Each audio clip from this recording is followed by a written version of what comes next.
जय श्री कृष्णा। राधे राधे मेरे प्यारे भक्त जनों। आज आप सुनेंगे गुप्त नवरात्रि की कमला रानी की व्रत कथा। माता कमला रानी कमल पर आसीन कमल पुष्प धारण किए हुए माँ सुशोभित होती है।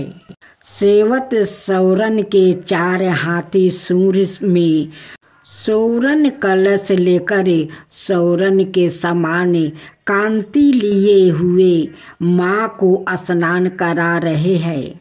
दलिदारता, संकट, गिरह, कलह और अशांति को दूर करती है। कमला रानी इनकी सेवा और भक्ति से व्याकुत सुख और समृद्धि पूर्ण रह कर शांतिमय जीवन बिताता है। सुमृद्धि, धन, नारी, पुत्रादि के लिए इनकी साधन की जाती है।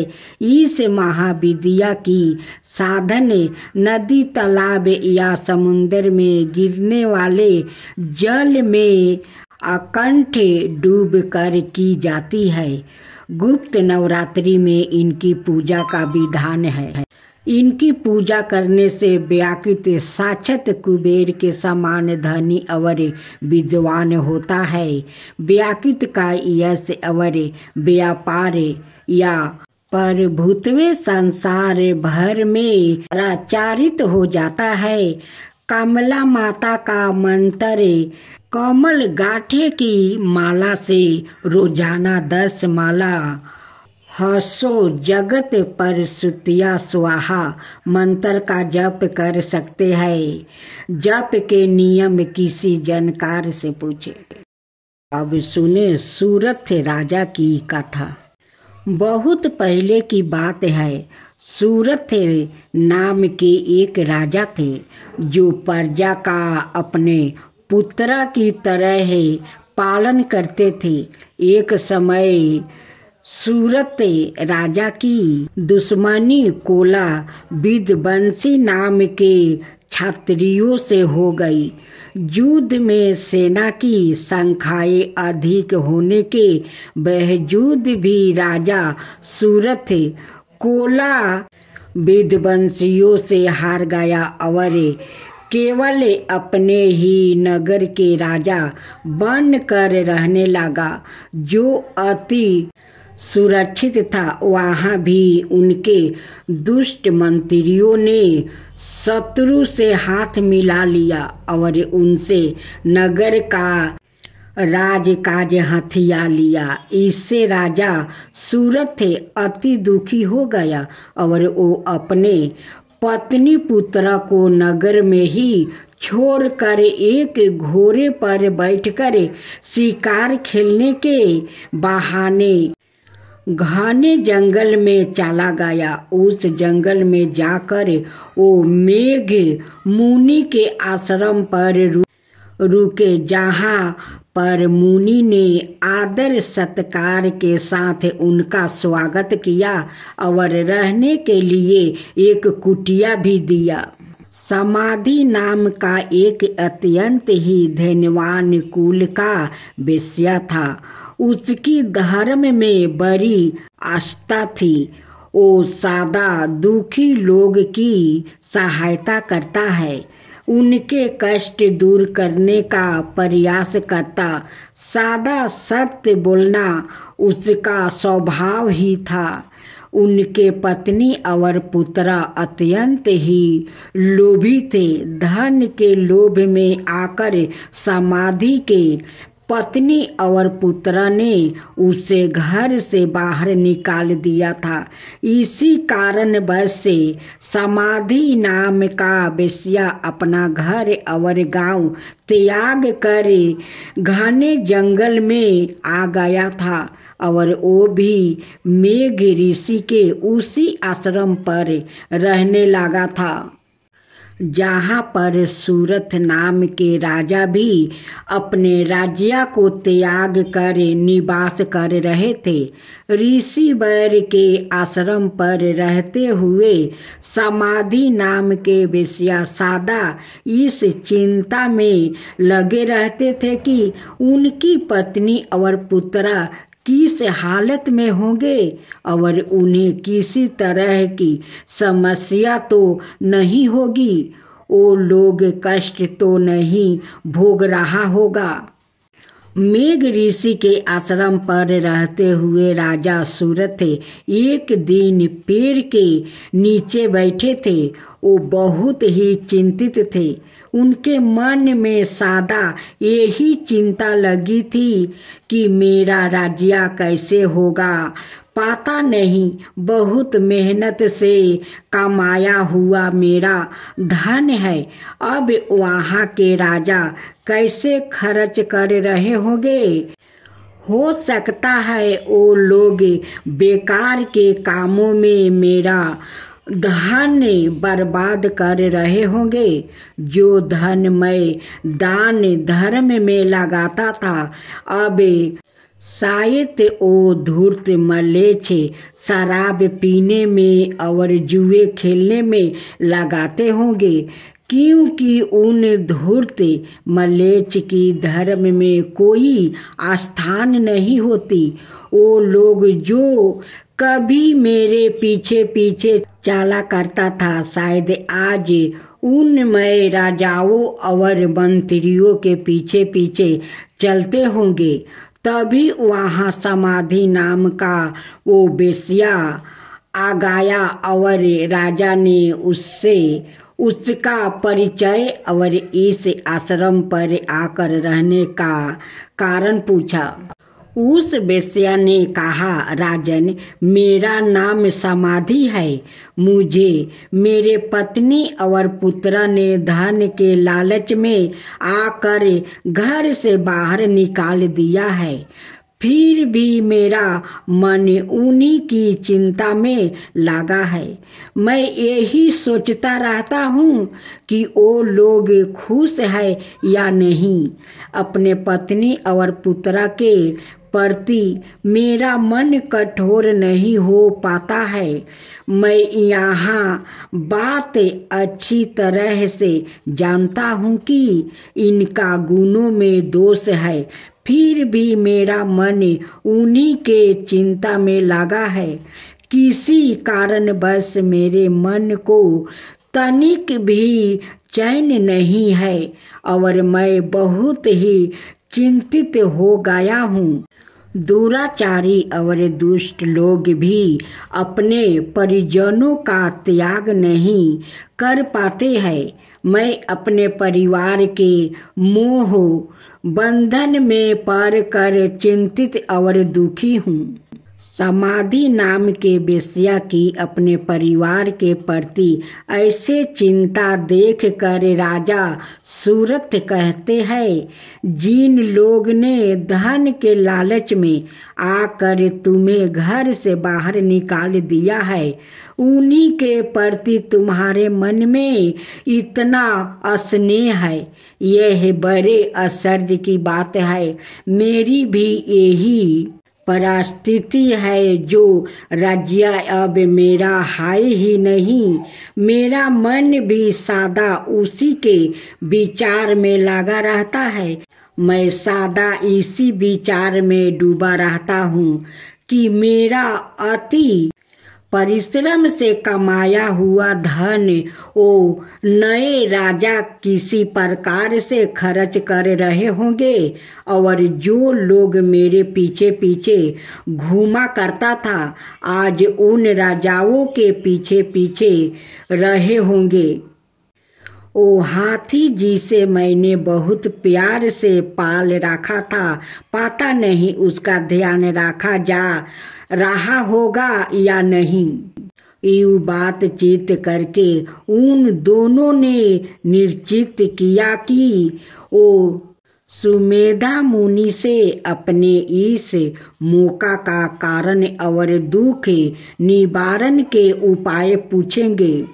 अगले दिन राजा सूरथ और समाधि नाम का बेश्या मेघ ऋषि के पास जाकर अपने मोह और दुख का कारण पूछते हैं। तब ऋषि वर उन्हें कहते हैं कि संसार के सारे प्राणी भगवती महामाया की माया से मोहित है। उन्हीं के इच्छा के कारण सभी जीवों मोह में पड़े रहते हैं और उन्हें देवी आदि शक्ति रात्रि और उनके हाथों से मारे गए दैत्यों की कथा सुनते हैं। मेधा ऋषि राजा और वेश्या को देवी के प्रसंग में मधु कटवा का वध, महिषासुर का वध, धर्मलोचन का वध, चंड मुंड का वध और शुभ नशुभ के वध की कथा सुनते हैं। देवी की यह सारी कथाएं सुनकर राजा और वेश्या के मन में देवी के प्रति भक्ति जागृत होती है और वो दोनों मेधा ऋषि से देवी की पूजा विधि और नवारण मंत्र जानकर उनकी ज्ञान लेकर जंगल में जाकर भगवती की आराधना आरंभ करते हैं। 1 महीने तक वो दोनों देवी के हाथ से मारे गए दैत्यों से संबंधित चित्रा का पाठ करते हैं, जिससे उनके मन में अटूट श्रद्धा जागृत हो जाती है। अब उन दोनों का देवी की उपासना के अतिरिक्त दूसरा कोई कार्य नहीं था। 1 बरस तक वो देवी के मंत्र का जप करते हैं और केवल फल खाकर ही रहते हैं। दूसरे बरस में वो केवल सूखे पत्ते खाकर देवी की पूजा और मंत्र जप करते हैं। तब उन दोनों को देवी सपने में दर्शन देती है। अब वो देवी की साक्षात दर्शन पाने की इच्छा से तीसरे बरस में वो केवल हवा से ही जीवित रहकर देवी की उपासना करते हैं। इस तरह 3 बरस तक राजा और वेश्या दोनों ही भगवती महामाया की श्रद्धा पूर्वक उपासना करते हैं, जिससे प्रसन्न होकर देवी उन दोनों के सामने प्रकट होती है और राजा के इच्छा अनुसार उन्हें अपना राज्य वापस मिलने वर देती है और कहती है, राजन 10,000 बरस तक राज्य करके तुम्हारा शरीर शांत हो जाएगा। उसके बाद तुम सूर्य के पुत्र बनकर सवरीन नाम के मनु बनेंगे। समाधि नाम के वेश्या को उसकी इच्छा के अनुसार मुक्ति प्रदान करने वाली ज्ञान देती है। देवी राजा और वेश्या को यूं वरदान देकर वही अंतर्ध्यान हो गई। जब राजा देवी से वर पाकर मुनि से आज्ञा लेकर अपने नगर जा ही रहे थे कि उनके वो मंत्री जो पहले शत्रु से हाथ मिला चुके थे आकर राजा के पैरों में गिर जाते हैं। वो कहते हैं, महाराज आपके वो शत्रु युद्ध में मारे गए, उनका विनाश हो गया, आप हमें क्षमा कर दीजिए। इस तरह राजा को देवी की कृपा से अपना राज्य मिल जाता है और मंत्रियों से उसका पहले जैसा ही संबंध हो जाता है। वेश्या भी अब घर परिवार त्याग कर तीर्थों की यात्रा करता हुआ जीवन व्यतीत करता है। उन तीर्थों में वो वेश्या सादा लोगों को देवी की कथा सुनाते रहते हैं।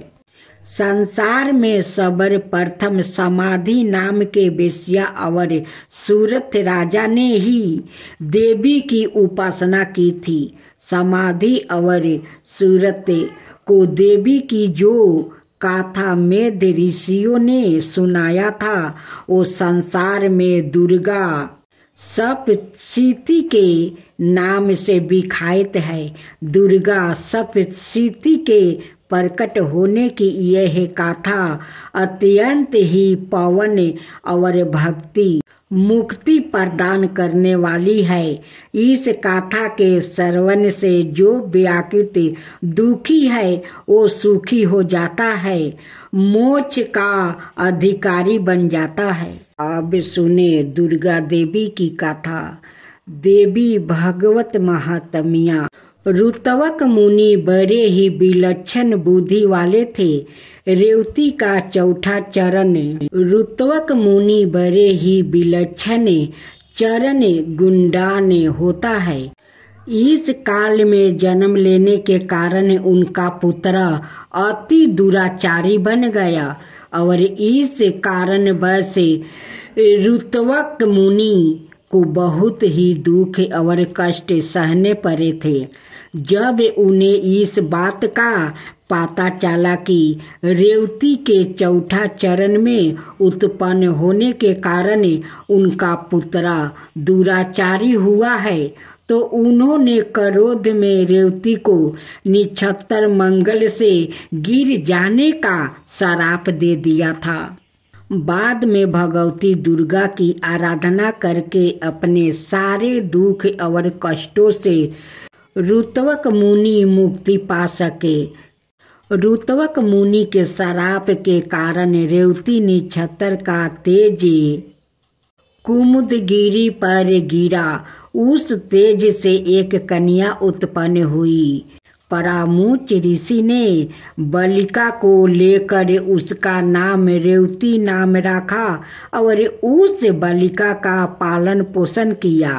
विवाह योग होने पर ऋषि को यह चिंता सताने लगी, इस बालिका के योग वर कौन होगा। तब उन्होंने अग्निदेव से प्रार्थना की कि वो इसके योग वर का नाम बताए।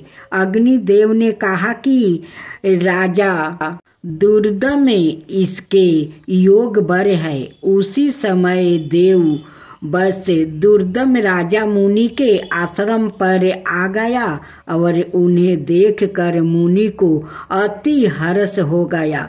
मुनि ने राजा से अपनी कन्या को स्वीकार करने का आग्रह किया। उसके लिए राजा भी मान गया।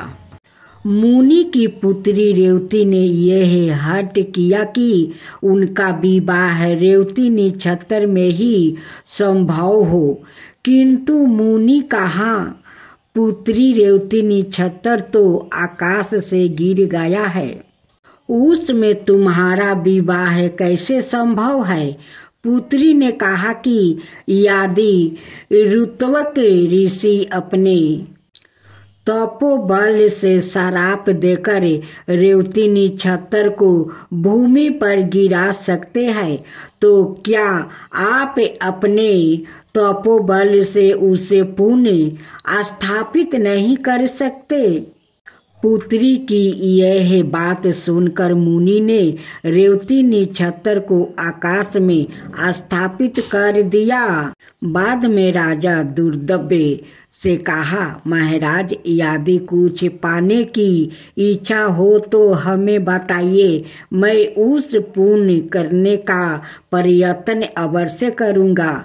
मुनि की बात सुनकर राजा कहने लगे, मुनिवर, मैं सवाए भू मनु के वंश में उत्पन्न हुआ हूँ, इसलिए मेरी इच्छा है कि मैं मनवंतर का स्वामी हो, ऐसा पुत्र प्राप्ति हो। परामुच ऋषि ने कहा, राजन, आप अपनी इस इच्छा की पूर्ति के लिए भगवती दुर्गा की आराधना कीजिए और देवी भगवती पुराण का श्रवण कीजिए, इससे आपकी इच्छा पूर्ति हो जाएगी। तत्पश्चात राजा ने मुनि की पुत्री रेवती से विवाह किया और अपने राज्य को लौट आया।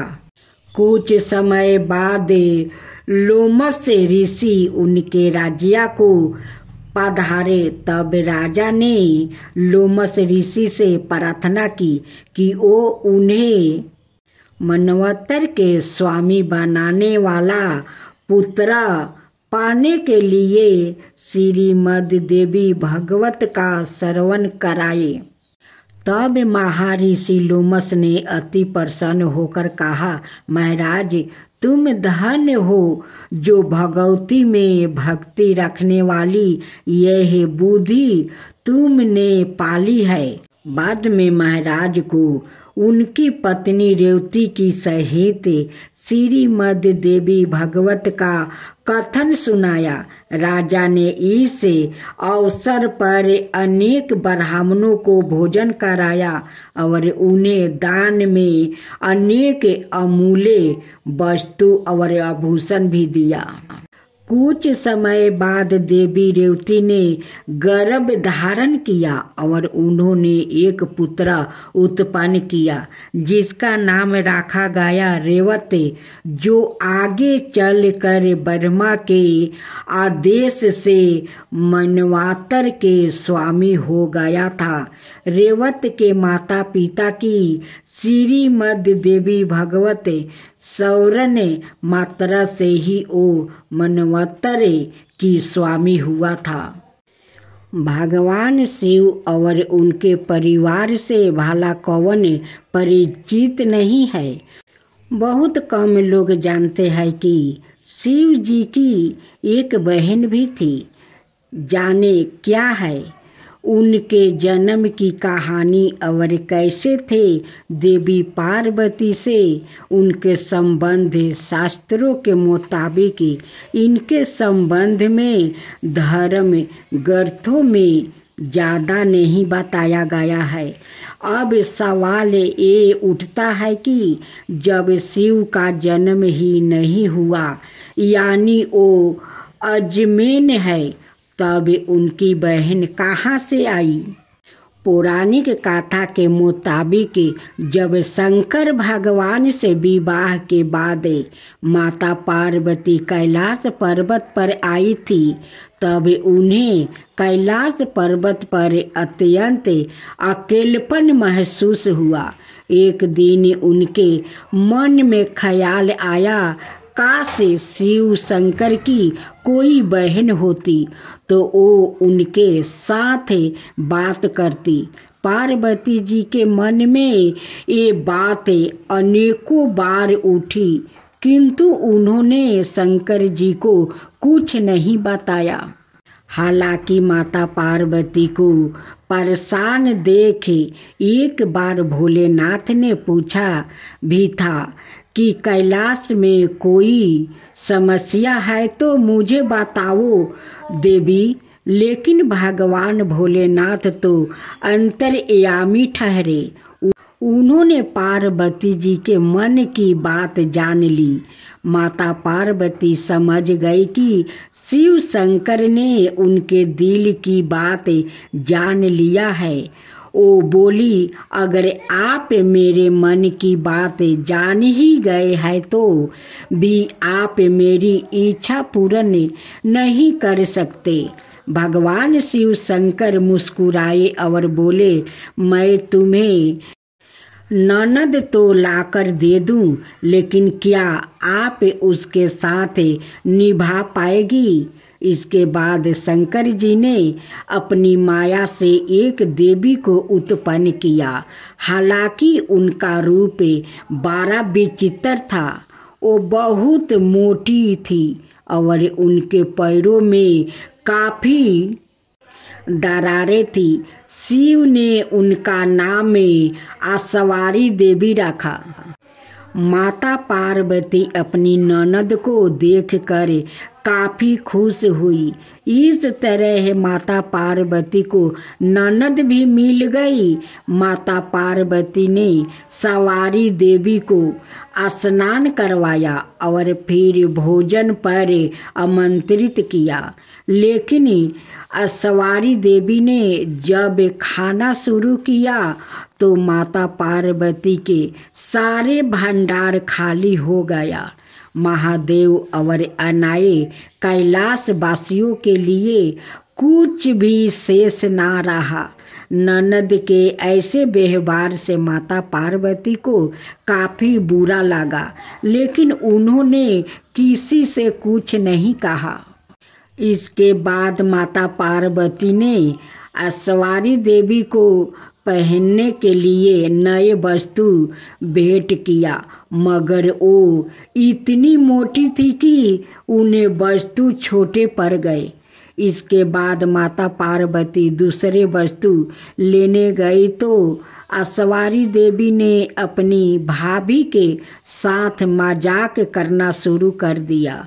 ननद ऐश्वरी देवी ने हंसी ठिठोली करते हुए अपनी भाभी को अपने पैरों की दरारों में छुपा लिया। पार्वती जी के लिए दरारों में सांस लेना भी मुश्किल हो गया।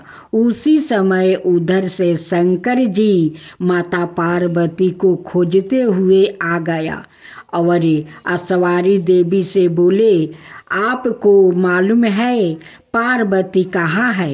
ऐश्वरी देवी ने शरारत भरे शब्दों में कहा, मुझे क्या मालूम कहाँ है भाभी। तभी शिव शंकर समझ गया कि ऐश्वरी देवी कोई शरारत कर रही है।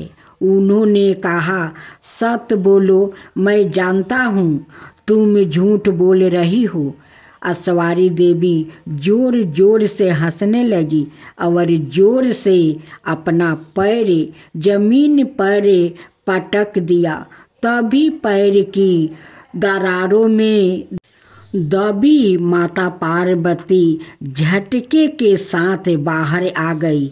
ननद के इस व्यवहार से माता पार्वती का मन बहुत ज़्यादा दुखी हुआ।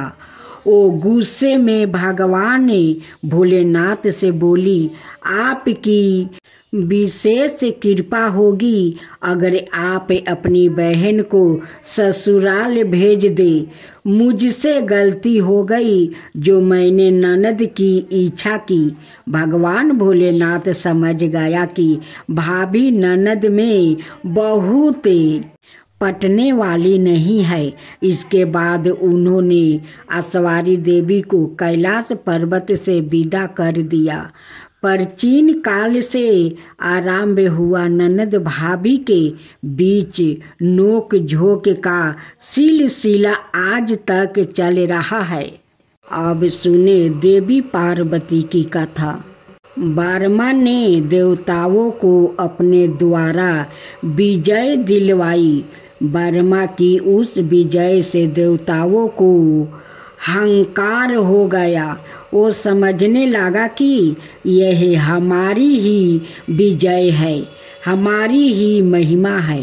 यह जानकर ब्रह्मा देवताओं के सामने यक्ष के रूप में प्रकट हुआ। ब्रह्मा को ना जान सके कि यह यक्ष कौन है।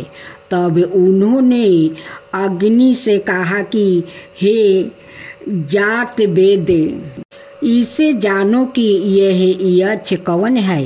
अग्नि ने कहा, बहुत अच्छा। अग्नि यक्ष के समीप गया।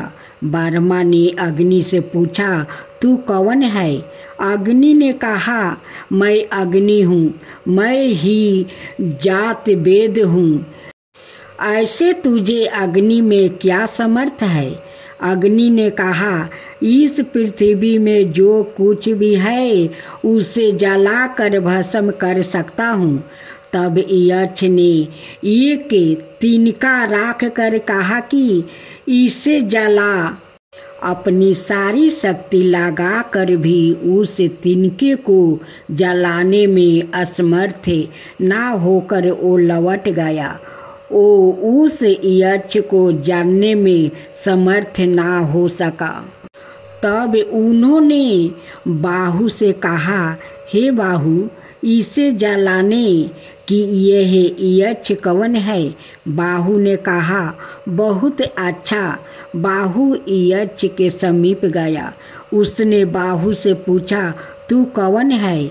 बाहु ने कहा, मैं बाहु हूँ, मैं ही मातरीश्वर हूँ। ऐसे तुझे बाहु में क्या समर्थ है। बाहु ने कहा, इसे पृथ्वी में जो कुछ भी है उसे ग्रहण कर सकता हूँ।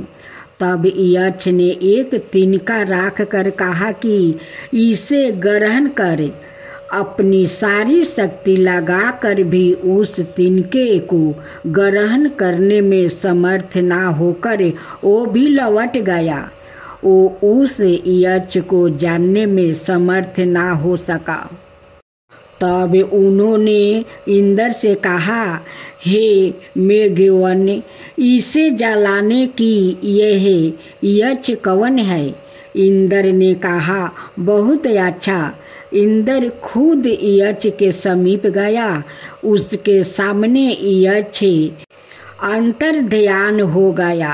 वो इंद्र उसी आकाश में आतिशिया शोभा युक्त देवी हेमवती उम्बा पार्वती को देखा और उनके पास आ पहुंचा और उनसे पूछा कि यह यक्ष कौन था।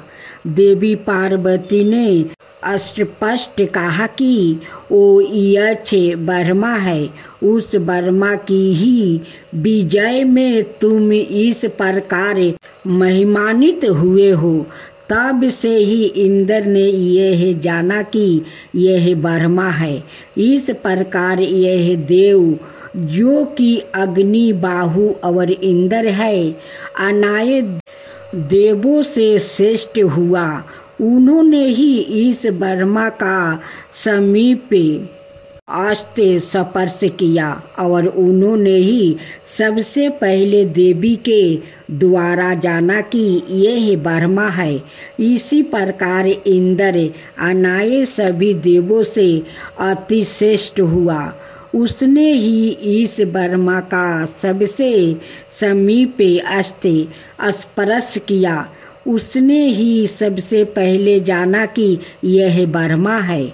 इसके अलावा और भी कई उपनिषदों में देवी पार्वती का वर्णन मिलता है, जहाँ देवी कुछ अलग नाम से भी जानी जाती है। अब सुने पूर्व जन्म की गाथा।